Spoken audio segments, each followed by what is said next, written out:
예, 15분 정도의 시간이라고 하니까 나눠드린 유인물을 제가 정리해가면서 말씀을 드리겠습니다.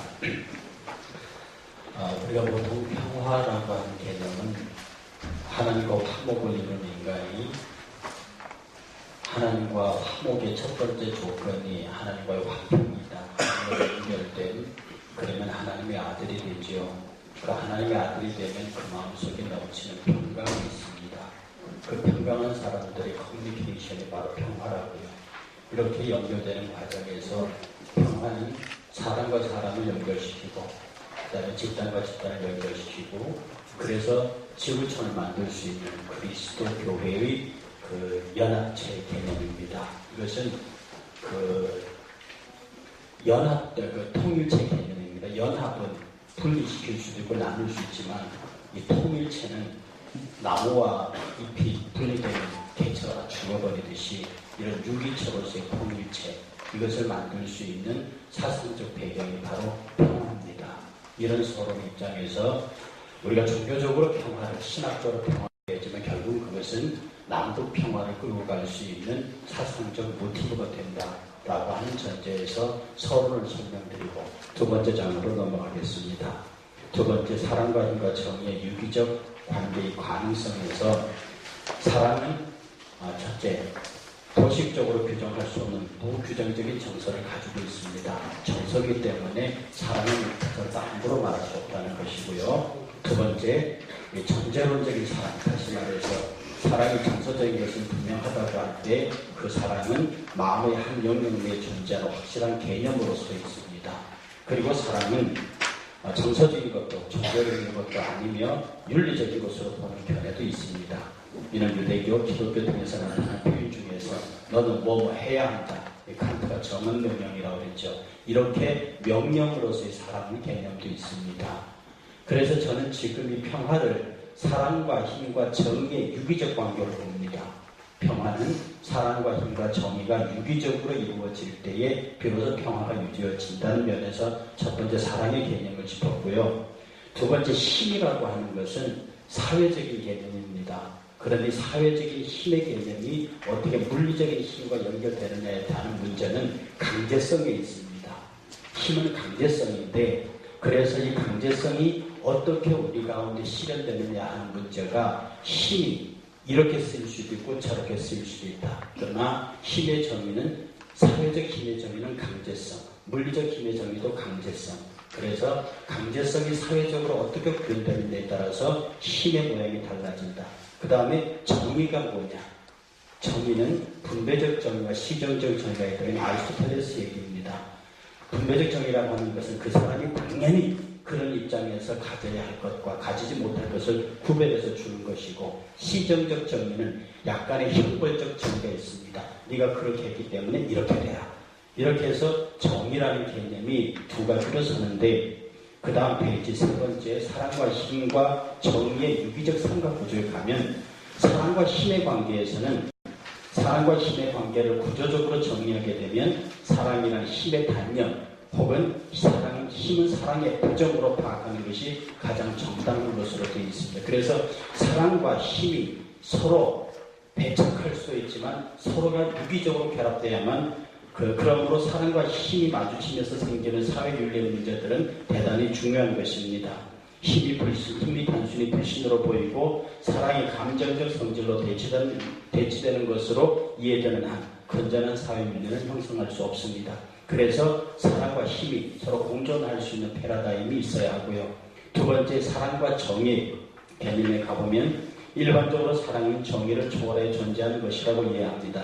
그리고 사람들은 정의란 법적으로 어떤 것을 수행할 수 있는 사람들에게 그러한 정당한 요구대로 그 몫을 분배하는 것이라고 말합니다. 반면 사랑은 그들 중 한 사람을 설득시켜 그 권리를 선한 의미에서 포기하게 다른 사람에게 양도하게 할 수 있는 것이라고도 이해합니다. 그러나 어쨌든 이 사랑의 개념도, 예를 들어서 내가 당신의 범죄 행위를 알고 있어. 그리고 정의 요청을 따라 당신을 재판에 회부해야 되겠지만 나는 그리스도의 사랑으로서 당신을 그냥 보내오 라고 했을 때 이것은 표면적으로는 대단히 그리스도의 사랑을 실천하는 것처럼 보이지만 하나의 위장된 거짓 사랑의 관대성에 불과한 겁니다. 이것의 결과는 범죄한 사람에게 위장된 현실을 얻게 만들어 사랑도 정의도 잃게 얻을 수 없게 됨을 의미합니다. 이런 측면에서 우리는 모든 면에서 정당하고 공정하게 행하는 것이 바로 사랑의 행위라는 것을 알 수 있습니다. 세 번째, 정의와 힘의 관계인데요.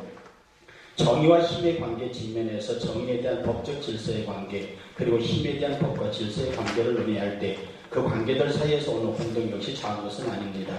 여기서 생기는 문제는 정의가 법을 통하여 실현되는 것이라는 통념을 따른다면 그러면 이 법을 주는 자가 누구냐에 따라서 그 관계가 달라지게 됩니다. 그럼 다음 페이지 네 번째로 넘어가서 사랑과 힘과 정의의 유기체로서의 평화라고 하는 겁니다. 이것을 지금 다 읽거나 설명하기는 좀 그렇고요. 결국 이 사랑과 힘과 정의가 유기적 관계라고 하는 것은 머리와 이 지체의 관계입니다. 이거 잘라버리면 손도 죽고 몸도 상하는 것이거든요. 그래서 사랑과 힘과 정의가 유기적으로 결합되어 있는 그런 형태. 그 페이지 맨 밑에 보면 이런 표현이 있습니다. 이 세 개념의 신적 요소와 관계되어서 우리의 삶 속에 상징적으로 언급된 신의 궁극적 형상으로 보는 것이 세 개념의 궁극적인 통일체로 되어 있다고 본다는 뜻이다. 통일체는 결합체와 다르다. 우리는 결합을 말할 때 언제든지 여건과 상황의 변화에 따라 분리 가능성을 배제할 수 없고 실제로 분리되는 것을 막을 수도 없습니다. 그러나 통일체의 개념은 일관된 조직의 유기성으로 인해서 분리할 수 없습니다. 나무에게서 뿌리와 줄기 그리고 잎은 유기적 통일체로서 분리 그 자체는 개체의 종말을 의미하는 것입니다. 그래서 사랑과 힘과 정의가 서로 유기적으로 상하지 아니하고 결합될 수 있는 구조, 바로 이것이 평화가 형성되는 구조라고 하는 겁니다. 그러면 우리가 논의하고자 하는 한반도 평화 문제로 넘어오면 지금 우리 한반도는 해양 세력과 대륙 세력의 각축장인데 역사적으로 그랬습니다. 해양 세력이라는 건 일본과 미국으로 형성되는 태평양 이쪽의 세력들이고 대륙 세력은 러시아, 중국 이쪽 세력들입니다. 그 각축장이 우리 한반도였는데 여기에서 우리 한반도가 평화의 상으로 지켜지는 데 있어서는 바로 여기에 관련되는 제국들이 사랑과 힘과 정의의 평화로 이 세계 유기적 구조가 이루어질 수 있도록 교회가, 각국에 있는 교회가 그 나라의 외교 정책이 이 평화 유기적 구조가 정착될 수 있도록 노력해야 한다는 뜻입니다. 그래서 우리 한반도가 한때는 영세 중립국으로서의 스위스 모델이 제시되었는데 그게 흐지부지 되고 말았습니다. 그러나 지금 제 입장에서는 그런 군대는 보유하고 있지만 전쟁하지 않는 나라, 군대는 보유하고 있지만 강력한 방어력을 구축한 나라의 입장에서 이 대륙 세력과 해양 세력의 각축장 사이에서 그런 평화 중립지대를 형성할 수 있는 방안을 교회가 찾아야 하는데 이 교회가 지금은 교회가 아무 힘이 없는 것 같아도 제국들 사이에 있는 교회들의 역할이 바로 이런 논지를 가지고 제국의 지도자들을 설득할 수 있고 각국의 외교 정책에 어떤 영향력을 줄 수 있지 않을까. 왜냐하면 이념이 정책에 선행합니다. 지금 우리나라 정부가 이념도 논쟁을 많이 받죠. 왜냐하면 이념이 있으면 그 이념이 정책을 선행하는데 오늘 우리나라의 지도자들이 미영 중소의 주변의 지도자들에게 이런 평화의 도식이 그들에게 전달될 수 있도록 교회가 힘을 가져야 한다는 겁니다. 그래서 한반도의 유기적 평화가 실현돼야 하고요. 이 실현되는 방법 속에 우리가 교회가 일정한 역할을 해야만 합니다. 이 역할의 가능성은 첫째, 평화의 개념들에 대한 본질적인 일치, 둘째, 평화의 개념들의 실천에 대한 자유, 그리고 셋째, 실천 방법의 자유라는 차이에도 불구하고 서로의 이해와 협력, 이것을 찾아낼 수 있어야 합니다. 그리고 어떤 면에서 지금 북한을 일방적으로 고립으로 몰아넣는 것은 평화의 개념에서 볼 때는 옳은 일은 아닙니다.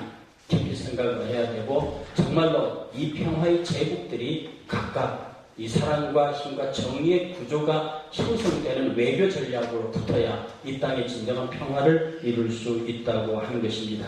결국 평화는 사랑과 힘과 정의의 유기적 관계가 균형을 이룰 때 오는 것입니다. 이 역할을 다른 나라는 모르겠고 우리 한국에서만이라도 그래도 아직은 힘이 남아있는 한국교회가 진정으로 정의가 무엇이고 사랑이 무엇이고 힘이 무엇인지를 보이고 그것이 유기적으로 서로를 상하지 않고 유기체로서 교회가 성장해야만 통일 이후에 한국 땅에도 통일 이후에 한국 교회도 자리가 있지 않을까 그렇게 생각을 합니다. 사랑과 힘과 정의의 유기체적인 모습으로서의 교회, 그런 영향력이 국가 정책에 반영될 수 있는 이념화, 이 이념화를 통해서 정책으로 나타나고 이것이 외교적인 용어로 나타나서 다른 나라들, 우리 한반도를 중심으로 엮여있는 제국들이 바로 이 일에 비로소 그런 개념을 가질 때 한반도는 더 이상 각국의 이익의 가축장이 되지 아니하고 평화지대, 강한 이 땅의 동아시아의 전쟁을 막을 수 있는 중립지도로 남을 수 있는 그런 가치가 있다 하는 면에서 오늘 발제를 정리합니다.